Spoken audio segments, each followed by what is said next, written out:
Assalamualaikum. Nama saya ialah Badrul Rahman bin Zulkifli dan nombor matrik saya ialah 287758. Saya akan membicarakan tentang isu pengangguran dalam kalangan graduan universiti di Malaysia. Dan isu yang saya pilih ialah isu Dasar Penjana Kejaya 2.0. Pengangguran merupakan satu situasi di mana seseorang itu ingin bekerja tetapi tidak mendapatkan sebarang pekerjaan. Pengangguran terdiri daripada umur 15 hingga 64 tahun dan pelajar dan warga emas tidak terlibat dalam pengangguran ini. Isu ini berlaku di seluruh dunia dan negara Malaysia tidak terlepas daripada isu ini. Dan graduan universiti merupakan antara penyumbang tertinggi dalam pengangguran di Malaysia. Terdapat banyak faktor yang menyebabkan masalah pengangguran. Antaranya ialah masalah komunikasi dan kurang keyakinan diri. Kemahiran interaksi dua hal sangat penting. Sebagai contoh dalam profesi sebagai seorang guru, terdapat seorang pensyarah di Universiti Kebangsaan Malaysia mengatakan bahawa terdapat ramai calon yang ditemuduga kurang memberikan hujahan dan pendapat disebabkan masalah komunikasi dan kurang keyakinan diri. Seterusnya ialah penggunaan bahasa Inggeris. Bahasa Inggeris merupakan bahasa yang sangat penting di dunia pada hari ini. Terdapat banyak faktor yang menyebabkan penggunaan bahasa Inggeris yang rendah. Antaranya ialah disebabkan oleh bangsa, latar belakang keluarga dan demografi. Demografi merujuk kepada kawasan luar bandar dan bandar. Bagi faktor yang ketiga pula adalah mereka kurang untuk mempersiapkan diri sebelum menempuh alam pekerjaan. Graduan universiti terlalu memilih pekerjaan. Mereka terlalu memilih pekerjaan disebabkan beberapa faktor.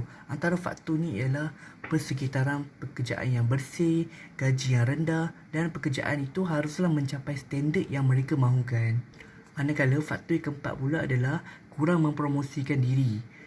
Graduan universiti seharusnya mahir dalam mempromosikan diri mereka. Sebagai contoh, mereka boleh mempromosikan diri mereka melalui aplikasi seperti LinkedIn, Jobstreet dan juga My Future Job. Dan faktor yang terakhir adalah disebabkan khidmat dari pekerja asing. Khidmat dari pekerja asing seperti kita tahu ia adalah sangat murah berbanding khidmat daripada pekerja tempatan. Disebabkan itu, kerajaan lebih memilih pekerja daripada luar berbanding pekerja daripada tempatan disebabkan harga mereka yang lebih murah untuk dibayar gaji. Oleh itu, saya telah memilih Dasar Penjana Kejaya 2.0. Dasar ini telah dijalankan oleh Kementerian Sumber Manusia oleh PEKESO. Dasar ini mempunyai tujuan yang sangat jelas. Tujuan dia adalah untuk memastikan golongan belia dan penganggur yang tidak mempunyai pekerjaan tetap mendapatkan pengalaman dalam pekerjaan. Dan dasar ini dijalankan selama 3 bulan dan ia dijalankan secara sepenuh masa. Untuk individu yang ingin menyertai program ini harus melepasi beberapa syarat. Antara syaratnya ialah mestilah warga negara Malaysia dan berumur antara 18 hingga 30 tahun dan yang paling penting adalah individu tersebut haruslah menganggur dan tidak mempunyai pekerjaan yang tetap. Manakala untuk majikan pula, antara syaratnya ialah beliau mestilah berdaftar dengan syarikat PEKESO atau Suruhanjaya Syarikat Malaysia atau dikenali sebagai SSM. Program ini mempunyai banyak kebaikan, terutamanya kepada graduan universiti yang ingin mencari pekerjaan. Antara kelebihannya ialah dapat mempelajari banyak kemahiran. Antara kemahiran yang dapat dipelajari ialah seperti kemahiran berkomunikasi, bekerja secara berkumpulan dan mengumpul maklumat. Jadi segala ini akan menjadi peluang untuk graduan universiti itu untuk lebih menjadi titik untuk menjadi sebagai orang yang lebih dipilih dalam pekerjaan nanti. Kelebihan yang kedua pula ialah ia dapat mengurangkan beban kewangan. Graduan atau individu yang menyertai program ini bukan saja akan meningkatkan kebolehpasarannya, namun ia juga akan diberikan allowance dan gaji berbanding orang yang menganggur di rumah saja. Selain itu, kelebihan dia juga adalah individu tersebut akan lebih berdikari.